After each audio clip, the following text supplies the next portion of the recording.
The Galactic Council summoned humanity, and silence consumed the entire universe. The message came in at 3:47 in the morning ship time, and it had no subject line. I was not asleep. I had not been asleep in 19 hours.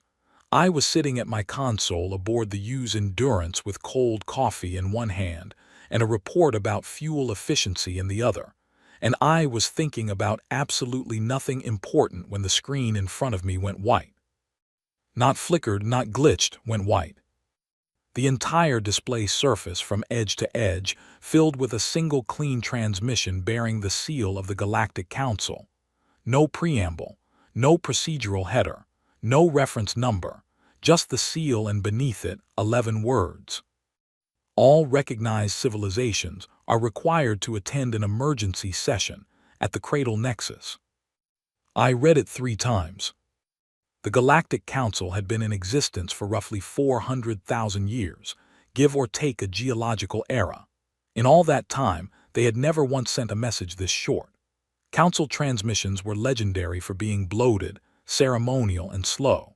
They came wrapped in layers of formal language, courtesy titles, species-specific honorifics, and enough procedural boilerplate to fill a small library. Reading a council transmission usually required a specialist. This one had 11 words. I set down the coffee. I set down the report. I pulled up the transmission log to verify that it had actually arrived through official channels and was not some kind of drill or mistake. It had. Verified, sealed, authenticated. Sent simultaneously to every registered diplomatic vessel in the galaxy. I sat very still for about 30 seconds, listening to the hum of the Endurance around me. Then I woke up everyone on the ship. My name is Kara Lennox. I am 38 years old. I grew up in a small town in the English Midlands, studied xenolinguistics at Oxford, and spent the next 12 years working my way through increasingly strange corners of interstellar diplomacy until I somehow ended up here. Senior human liaison to the Galactic Council, occupying seat 47 of 47 aboard the most important diplomatic station in the known galaxy. Seat 47, the last seat, the one near the back where the lighting was slightly dimmer than everywhere else and where the acoustics made it difficult to hear the front of the chamber without a translation earpiece. Humanity had held that seat for 6 years. Before that, we spent 30 years being told we were not ready for a seat at all. The Council had admitted us on what the Veldreth Elder Speaker called a provisional basis, which was a polite way of saying that 46 other civilizations had agreed to tolerate our presence as long as we did not cause problems. We had not caused problems. We had been very careful not to cause problems. We had attended every session, voted on every motion, filed every required report, and sat quietly in seat 47 while beings with 60,000 years of spaceflight experience talked about things that affected our species without particularly asking our opinion. 6 years of that will either make you patient or make you very, very tired. I was tired. But this morning at 3:47 ship time, something had changed. I could feel it even before I understood it. The message was too clean, too short, too urgent in a way that the Council never allowed itself to be, because urgency implied that something had gone wrong and the Council preferred to project the image that nothing ever went wrong. Something had gone very wrong. My crew was small. That was deliberate. Humanity's Council allocation only permitted a liaison team of 7, a number that had been voted on by the other 46 species, and struck me as specifically calculated to be just large enough to be technically present and just small enough to be practically irrelevant. I had Oliver Brandt, my communications officer, who was 26 and from Edinburgh and could decode alien signal structures faster than anyone I had ever met. I had Dr. Priya Kapoor, my xenolinguist, who had 3 doctorates and the posture of someone who had spent too many years hunched over ancient texts. I had Felix Cole, my physicist, who was 44 and quiet, and had a habit of solving enormous problems on small pieces of paper. I had three others: a medic named Grace, a security officer named Dan, and a pilot named Lou who had been flying ships since before I finished secondary school. 7 humans, crossing the galaxy on a ship built for 40, heading toward a summons that had 11 words and no explanation. Oliver met me in the corridor outside the communications bay, still pulling on his jacket. "I checked the signal routing," he said. "It went to every registered vessel simultaneously. Same timestamp within nanoseconds.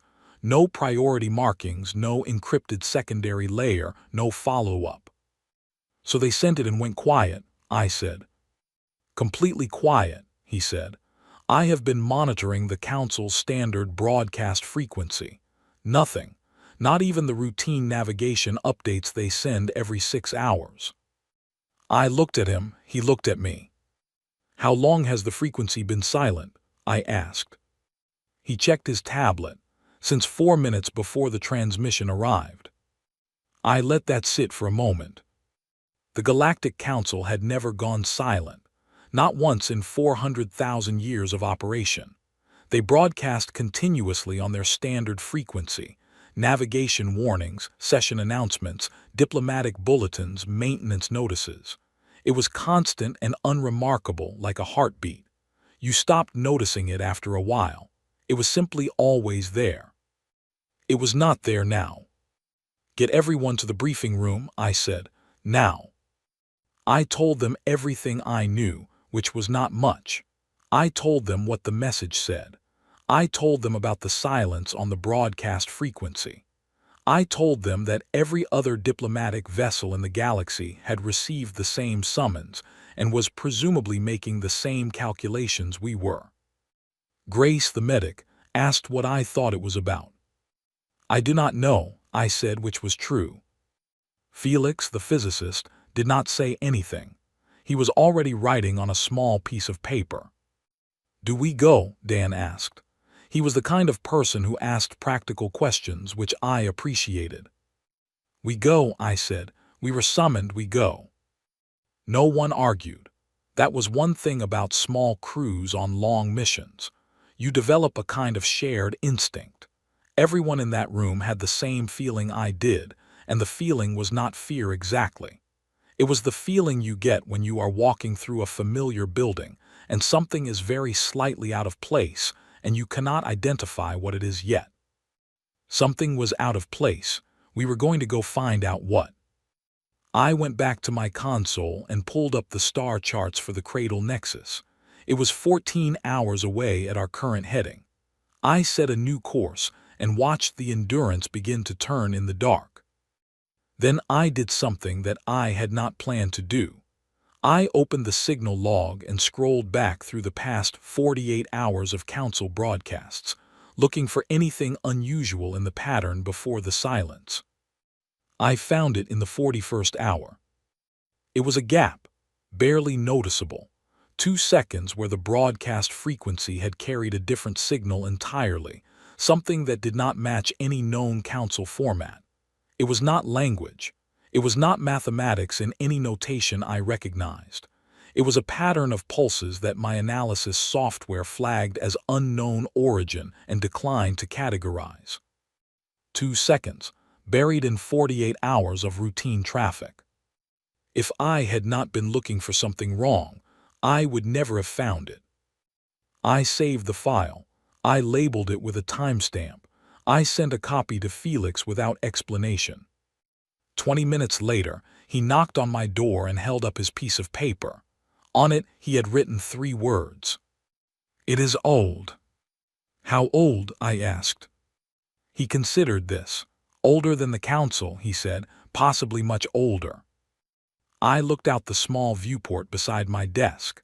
The stars were the same as they always were, cold and distant and utterly indifferent to anything we were feeling. "Get some sleep," I told him. "We have 14 hours." He nodded and left. I did not sleep. I sat at my desk and I read everything I could find about the Cradle Nexus, about the history of Galactic Council emergency sessions, about the kinds of events that had historically required every civilization to stop what it was doing and come together in one place. The list was short. Most entries were about resource crises or territorial disputes, the kind of things that were serious but manageable. At the very bottom of the list, in a footnote so small it looked like an afterthought, there was a single reference to an event from 11 million years ago. The footnote simply said, pre-council. No details. I stared at that footnote for a long time. Then the Endurance crossed into the approach corridor for the Cradle Nexus, and the station came into view through the forward viewport. It was enormous. It was always enormous. A structure built over hundreds of thousands of years by dozens of civilizations, a sprawling, layered thing that glittered against the dark. I had docked here 17 times. I knew its shape the way you know a city you have lived in. But tonight the outer observation rings were dark. Every time I had approached this station, those rings had been lit. Thousands of windows, dozens of species moving through the corridors, the constant slow rotation of a place that never stopped working. Tonight nothing. No lights, no movement. The observation rings were completely dark, as if someone had switched off every single light at exactly the same moment. Oliver appeared in the doorway. "I am picking up 46 other vessels in the docking queue," he said.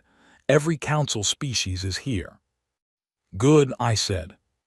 "Kara," he said, and his voice had something in it that made me stop. "I am also picking up something on the edge of the sensor range. It is not one of ours. It is not any design I have in the database. It is just sitting there, not moving, not broadcasting, just sitting." I turned from the viewport. "How big?" I asked. He looked at his screen. "I cannot get a clean reading," he said. "The sensor return keeps coming back wrong, like it is too big for the sensors to frame correctly." I looked back out at the dark observation rings. "Dock us," I said quietly, "and keep that sensor running." The Endurance moved toward the Cradle Nexus, small and quiet and very, very human, and behind us in the dark, something that was not on any chart and not in any database simply waited, patient as stone, patient as something that has been waiting for a very long time and is in absolutely no hurry. We docked. The airlock opened. I picked up my bag and I walked toward the chamber where 46 other civilizations were already waiting, and I did not yet know that by the time I walked back out of that room, everything in the universe would be different. But I think some part of me already suspected. The chamber doors were already open when we arrived. That was the first wrong thing. Council chamber doors were never open before a session. It was one of those procedural details that every diplomat learned in the first week. The doors remained sealed until the presiding speaker gave the formal signal. Then they opened once together, and all delegations entered simultaneously. It was ceremonial. It was deliberate. It was the council's way of saying that no species arrived before any other. The doors were open. Some delegations were already inside. No signal had been given. I walked in. The chamber was enormous, circular, layered with tiers of seating that curved upward and inward like the inside of a shell. Each species had its designated section, its console, its translation interface. The lighting was always the same, steady, neutral, designed to be comfortable for the widest possible range of biological vision. Tonight the lighting was slightly lower than usual, not dramatically, just enough that the room felt different, felt closer, felt like somewhere that the air had gotten heavier while no one was watching. I found seat 47 and sat down. Across the chamber, the Veldrath delegation had already taken their places. The Veldrath were crystalline beings, tall and slow-moving, with a quality of presence that made every room feel smaller. They were the oldest member species of the Council, with a recorded spaceflight history of 60,000 years. When a Veldrath elder spoke, the room listened, not because of protocol, but because of the simple weight of everything they represented. The elder speaker was already in her seat. She was not speaking to anyone. She was looking at the center of the chamber floor. I followed her gaze. There was nothing there, just the floor. But she was looking at it very carefully. The Soong Collective arrived next, their delegation moving in the perfectly synchronized way of a hive species, 23 individuals settling into their section, as if operated by a single thought. The Oreth Dominion came in behind them, larger and louder, 4 representatives in ceremonial dress, the kind they only wore for sessions of formal gravity. Everyone was arriving. I watched them come in and I watched their faces, or what passed for faces, and what I saw was the same on every species. They were afraid. Not panicked, nothing so obvious, but there is a way that intelligent beings carry fear when they have had time to think about it.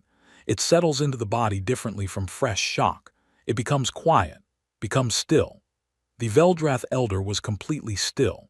The Soong Collective had stopped making the small ambient sounds they usually made. The Oreth representatives were sitting perfectly straight, which for their species was the equivalent of holding their breath. They all knew something. They had all been told something or worked something out, something that I had not been told and had not yet worked out. I opened my translation earpiece and connected it to the chamber feed. Oliver was at the station's external comms hub, monitoring everything he could reach.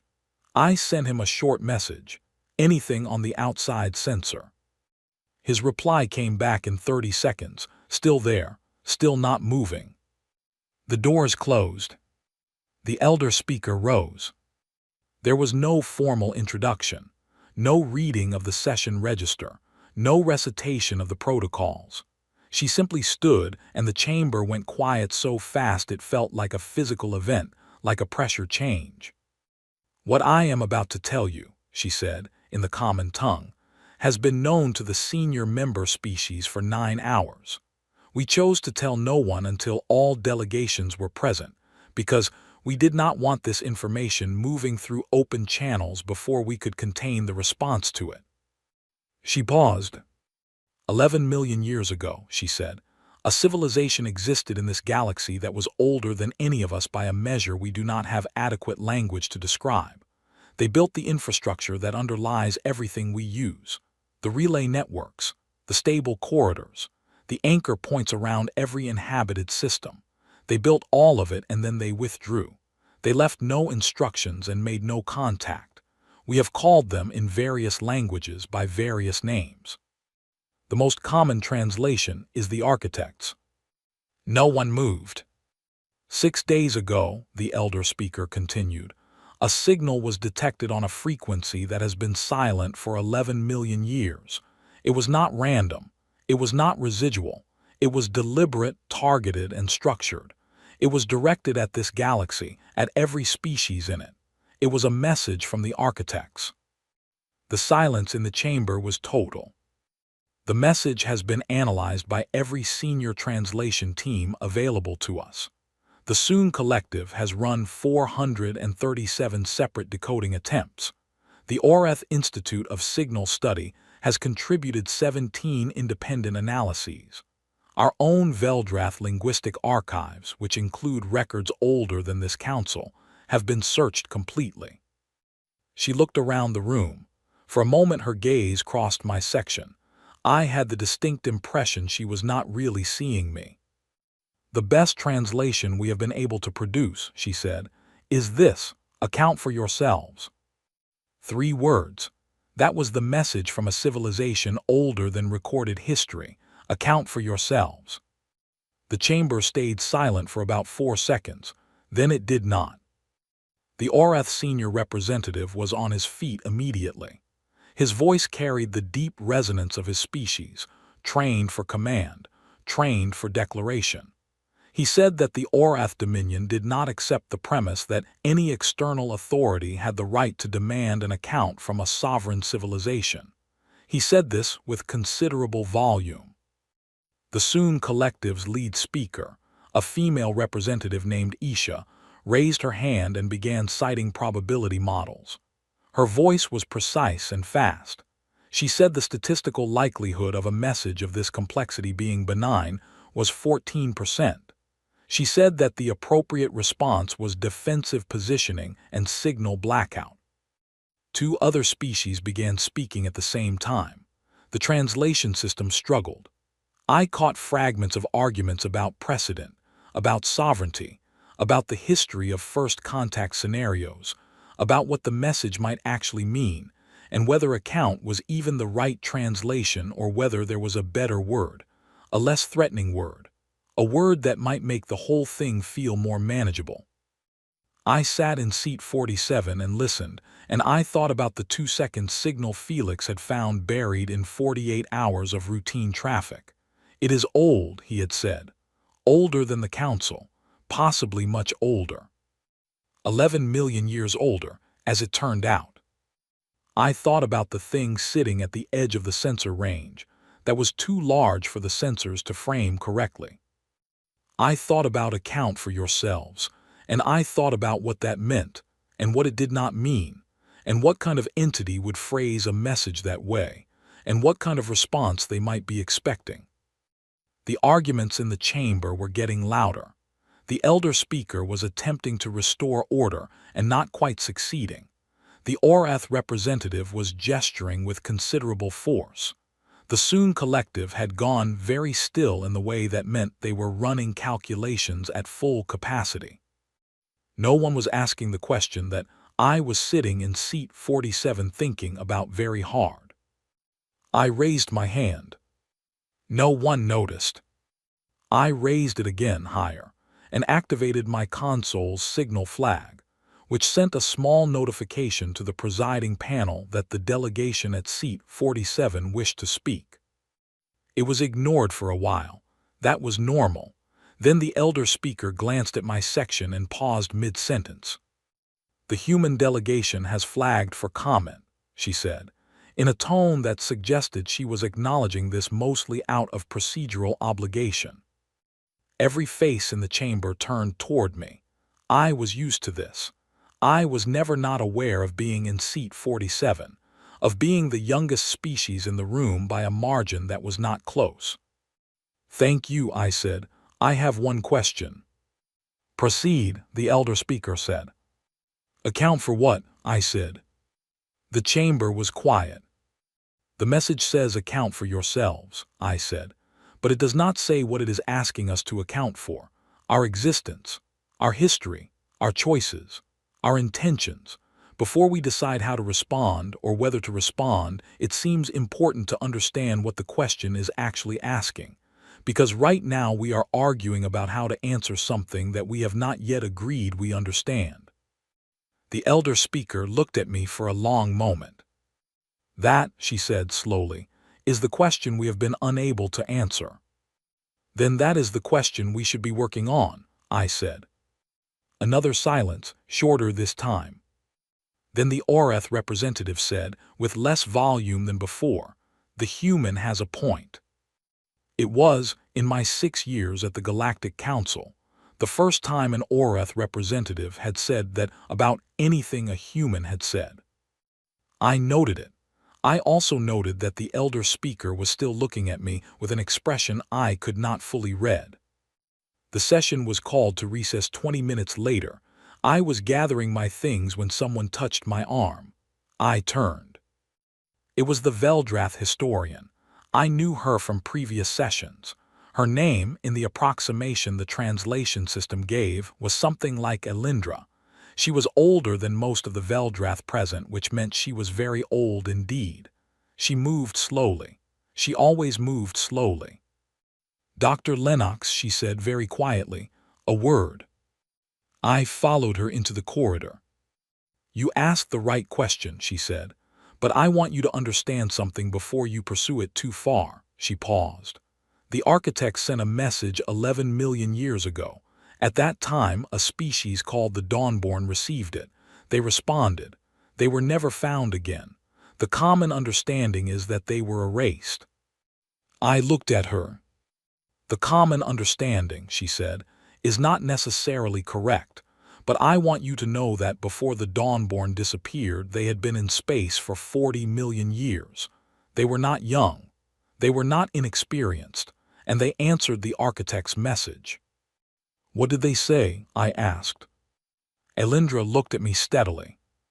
"We do not know," she said. "That is the part of the record that is missing. We know they answered. We know what happened afterward. We do not know what they said." She turned and walked slowly back toward the chamber.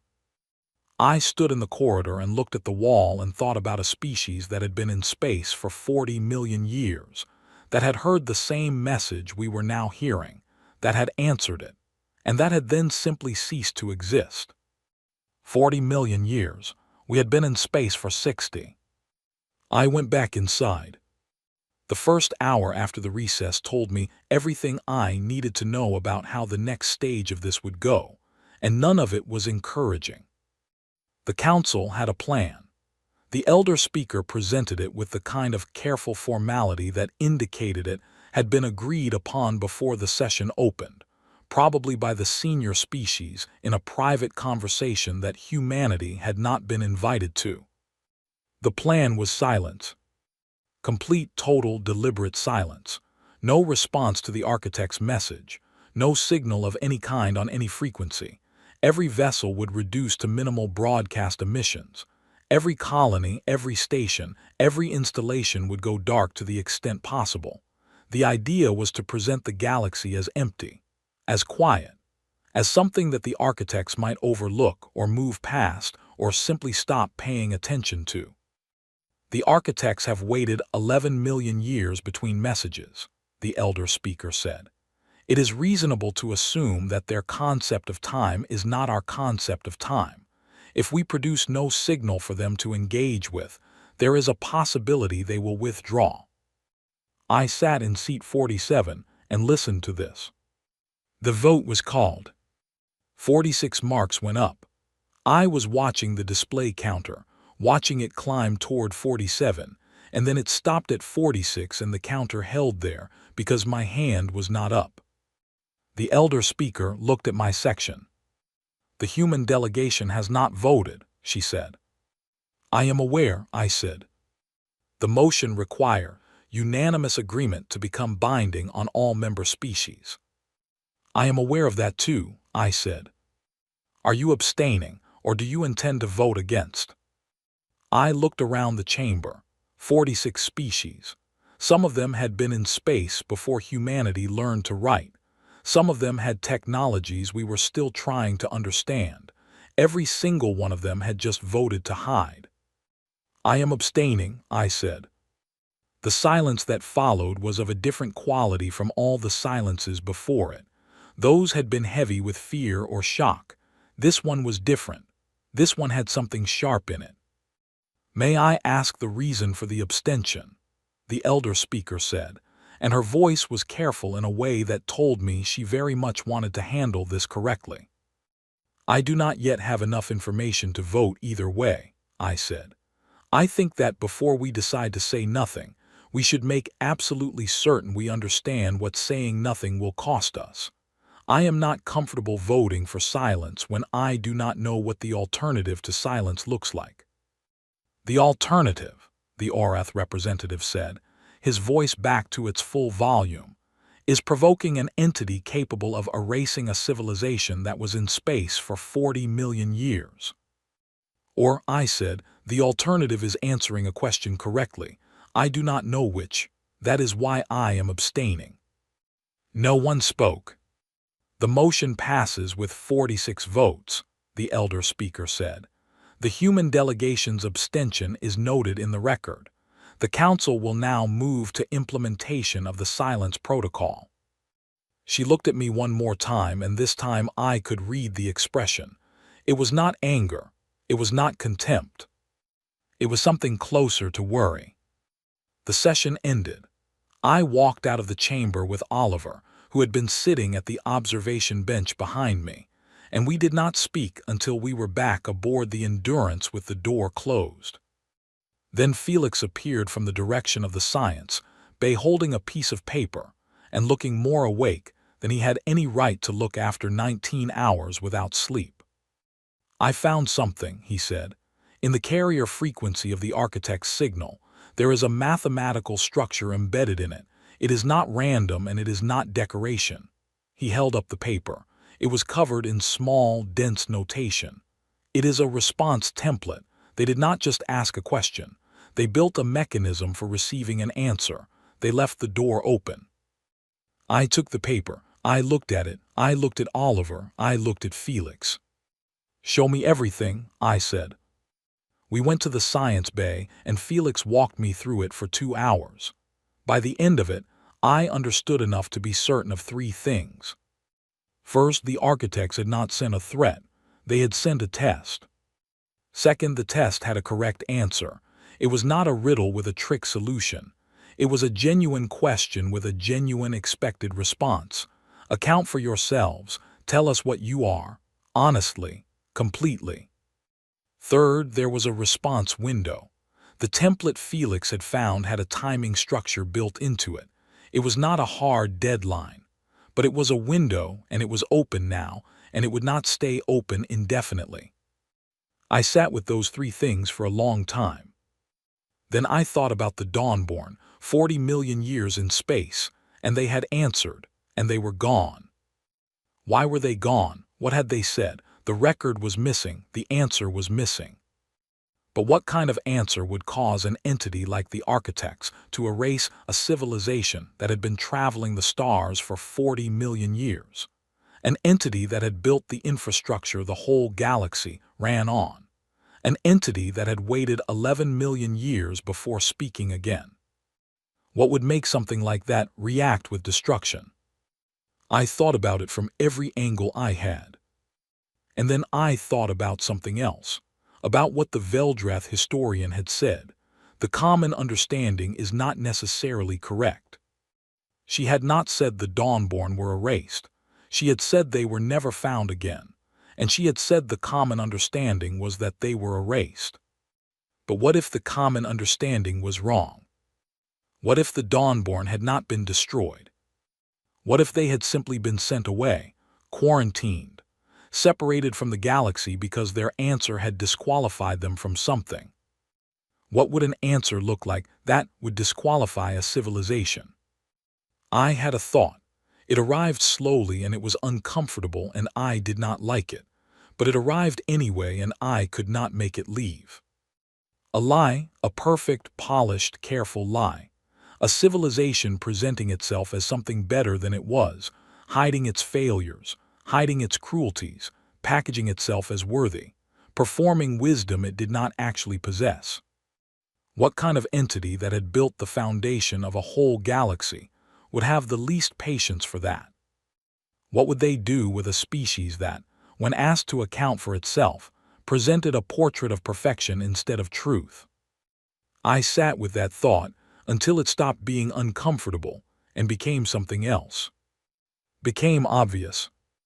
I opened a new file on my console. I started writing. It was not a diplomatic document. It was not formatted according to any council standard.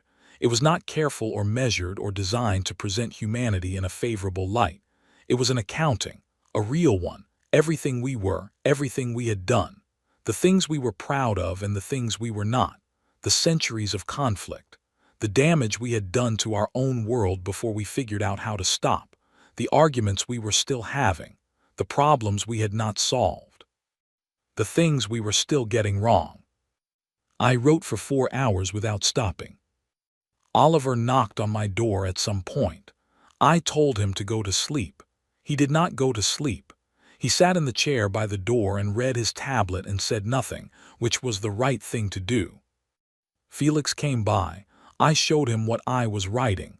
He read the first 3 pages, handed it back and said, "Yes," just the one word. I kept writing. When I was finished, I read it back once. It was not beautiful. It was not what any council diplomat would have produced. It was honest.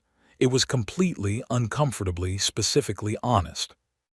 I connected my console to the council's primary transmitter through a secondary access code that I technically had authorization to use, but had never used before. I put my finger over the transmit key. I thought about the Dawnborn. I thought about seat 47. I thought about every human being who ever stood at the edge of something frightening and decided that going forward was better than going back. I pressed the key. The signal went out at 4:22 in the morning, ship time, traveling at maximum broadcast power on every available frequency, clear and loud and unmistakably human. The response template Felix had identified began to activate the moment our signal reached it. I could see it on the display. The carrier frequency changed. The mathematical structure reorganized. Oliver appeared in my doorway, wide-eyed, tablet in hand. Every console on the Nexus just lit up simultaneously, he said. I know, I said. The architect's signal has changed, he said. It is not a question anymore. I know, I said. It is addressed, he said, and he stopped and looked at his tablet and then looked at me, specifically to humanity, only to us. I looked at the screen. The response was already being processed through the translation framework Felix had built over the past several hours. Words were forming, slowly, imperfectly, but forming. I read the first line. Then I read it again. Then I turned to Oliver and I said, "Get everyone up. Get the elder speaker. Get all of them." "What does it say?" he asked. "It says," I told him, "that we are the first ones in a very long time who told the truth." The council chamber that morning looked nothing like it had the night before. It still had the same seats, the same tiers, the same neutral lighting. But the people in it were different. Not in the sense that anyone had been replaced. Different in the sense that something had shifted inside each of them. The way a room looks different after a storm has passed through, even if nothing has moved. I stood at the speaking point in the center of the chamber floor. I had not been invited to stand there. The speaking point was reserved for presiding speakers and formally recognized presenters. I had simply walked to it and stood there, and no one had told me to move, which was itself remarkable. The architect's message was a test, I said. Not a threat, not an ultimatum, a test. And the test had a specific and consistent format that has apparently been in use for a very long time. I looked around the room. Every civilization that reaches a certain point of development receives it. Account for yourselves. It is the same message every time. The question is always the same. Only the answers change. Isha, the Soon Collective's lead speaker, said, "What constitutes a passing answer?" "Honesty," I said. "Silence." The architects built this galaxy's infrastructure. They seeded the conditions for life across hundreds of thousands of systems. And what they want to know, when a civilization gets large enough to matter, is whether that civilization understands itself. Not whether it is perfect. Not whether it has solved all its problems, whether it is honest about what it is, whether it can look at its own history without flinching from the parts that are hard. The Oreth senior representative, whose name I had learned was Commander Verath, said slowly, "The Dawnborn were erased because they did not answer honestly." "The Dawnborn were not erased," I said. The room went very still. The architect's response includes a reference to them. They were not destroyed. They were separated, quarantined, preserved in an isolated system still existing, having never grown beyond the version of themselves that they presented in their answer, a version that was not true. I paused. The architect's translation, as best Felix has been able to render it, is something like, "We keep what cannot account for itself so that it does not spread." I let that land. Verath said very quietly, "They are still alive." "They have been alive for 11 million years, I said, "in an isolated system, exactly as they described themselves when they answered. Frozen, in a sense, at the moment of their lie." Elindra, the Veldrath historian, had not moved from her seat, but her expression was the most open I had ever seen a Veldrath expression be. She said, "And if we had implemented the silence protocol, if we had refused to answer." The response template had a timing structure, Felix said from the observer bench. He was holding his piece of paper. It was not a hard deadline, but the architects were already registering our silence as a response. If we had maintained it long enough, they would have classified us all the same way. As what? Isha asked. As civilizations not ready to account for themselves, Felix said. The room was quiet for a long time. Then Verath stood. He was tall. His people were built for presence. But the way he stood now was not the aggressive posture I had seen from him in the previous session. He stood the way someone stands when they have just put something down that was very heavy. I have a question for Dr. Lennox, he said. I looked at him. Your account, he said. The one you transmitted. I have had a partial translation prepared in the last hour. He paused. It includes references to conflicts that killed significant portions of your own population. It includes the period during which your species was actively destroying the climate of your home world. It includes ongoing disputes that remain unresolved. It includes things your people have done that you are clearly not proud of. Yes, I said. And this passed, he said. This was the correct answer. Yes, I said. He was quiet for a moment. My people have been in space for 9,000 years, he said. In that time we have fought wars that we do not put in our official histories. We have made decisions that we have classified and sealed and agreed not to discuss. We have presented ourselves to this council, and to every species we have encountered, as something more consistently honorable than we have always been. He looked at me steadily. I would like, he said, to submit our own accounting. Isha stood almost simultaneously. The Soon Collective will require assistance. We have not historically distinguished between what is true and what is strategically optimal to present. We will need guidance on the distinction. I looked at both of them. I looked around the chamber. At 46 species, each one older than us, each one carrying something they had been holding very carefully for a very long time. We will help, I said, all of us together. Elindra caught my eye from across the chamber. She nodded once. Slow, deliberate, the kind of nod that comes from a very old being who has just seen something they did not expect to see. The architect's signal pulsed once more while I was standing there. This time it was not directed at humanity alone. It went to every corner of the galaxy simultaneously, wide and clear and open. Not a question this time, not addressed to any single species. It was a different kind of signal entirely, and when Felix processed it through the translation framework, the rendering that came back was 3 words. The door is open. That was all, 3 words. But they were the right 3 words because doors that are open can be walked through, and we were all still standing here, which meant there was still time, and time was something that the architects had apparently demonstrated they had a great deal of. I walked back to seat 47. Then I stopped. I turned around. I walked to a different seat, one near the front in the central tier, and I sat down in it. It did not belong to any species. It was a spare seat, one of the empty places that the chamber had in excess. No one said anything. I opened my console and started working.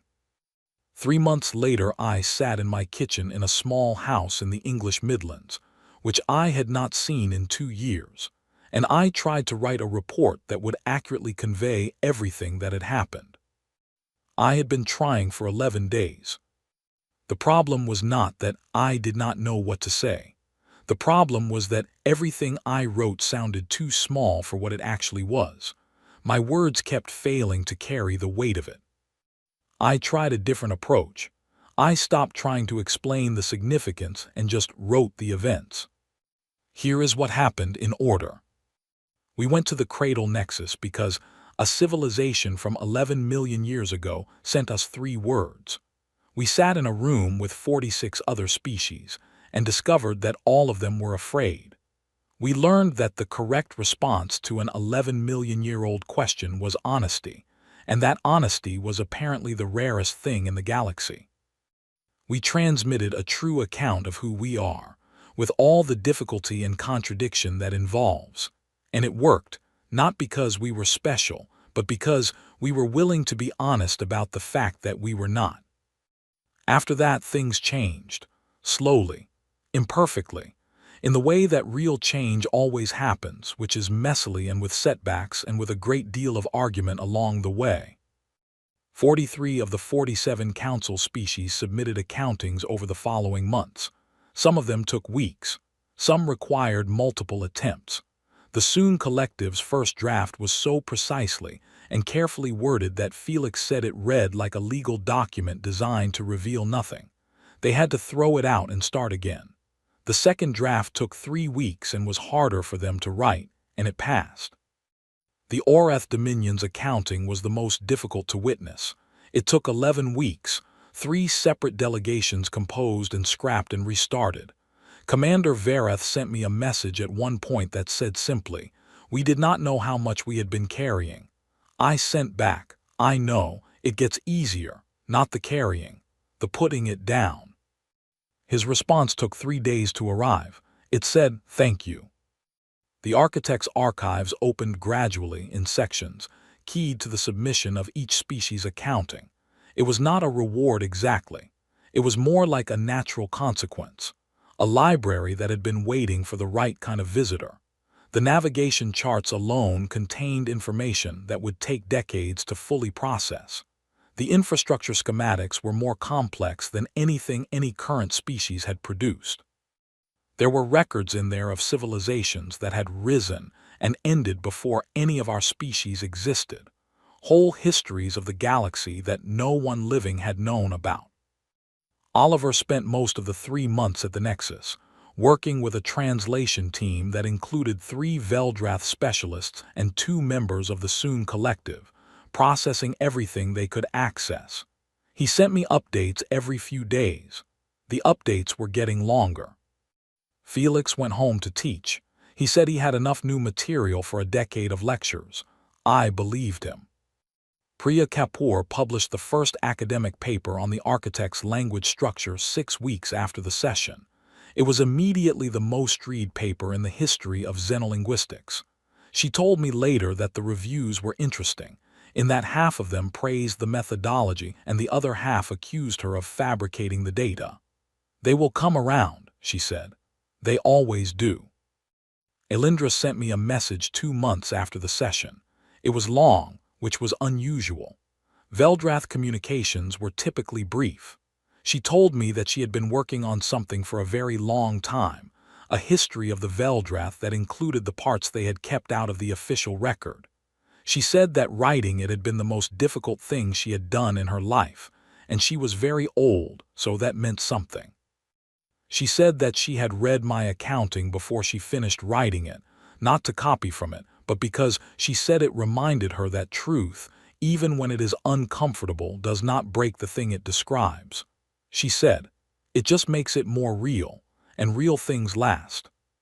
I thought about that for a long time. There was one more thing, and it was the thing I had been saving because it was the thing that changed everything for me personally. Not the session, not the accountings, not the opening of the archives. This. 6 weeks after the session, Felix sent me an update from the archive access team. They had found a section of the records that appeared to deal specifically with the Dawnborn. A full account, from the architect's perspective, of what had happened 11 million years ago. It was still being translated, but one section had come through clearly. The Dawnborn were alive. They had been alive this whole time. 11 million years in an isolated system, preserved and separate, exactly as they had described themselves in their answer. Frozen at the moment of their dishonesty, unable to grow beyond it, because the version of themselves they had presented was a version that had no room to grow. It was already perfect. It had no cracks for change to get through. The architects had not punished them. They had simply taken them at their word.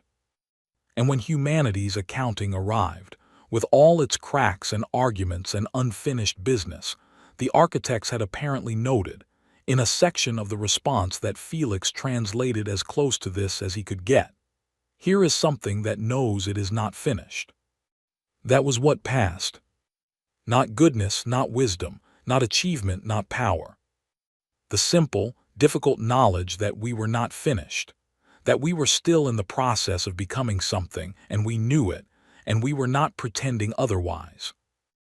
I sat in my kitchen in the English Midlands and looked out the window at the garden and the sky above it, gray and ordinary, and entirely beautiful in the way that ordinary things are beautiful when you have been far away from them. I thought about seat 47. I thought about the way the chamber had looked that second morning, with 46 species all looking toward the human section, not the way they used to look at us, with tolerance or condescension, but with something else, something I was still learning to name. I thought about Vareth saying, "We did not know how much we were carrying." I thought about Elindra saying real things last. I thought about Oliver at the Nexus, working through records that no one had touched in 11 million years, finding things that the whole galaxy needed to know. I thought about Felix's 3 words, written on a small piece of paper. It is old. Older than the Council, possibly much older. Old enough to have waited. Old enough to have built an entire galaxy's infrastructure and then stepped back and watched what grew in it, and sent one question to every civilization that grew large enough to hear it. Account for yourselves. And we had, and we were still here, and the door was open. I picked up my pen, and I tried one more time to write the report. This time, I did not try to explain the significance. I just wrote what happened. All of it. The uncomfortable parts included. The parts where I was not sure I made the right decision. The parts where I was afraid. The part where I sat alone in a communications bay at 4 in the morning and put my hand on a transmit key and thought about every human being who ever walked toward something frightening instead of away from it. I wrote it all down, honestly, completely. When I was finished, I read it back once. Then I thought, yes, that sounds like us. And I sent it.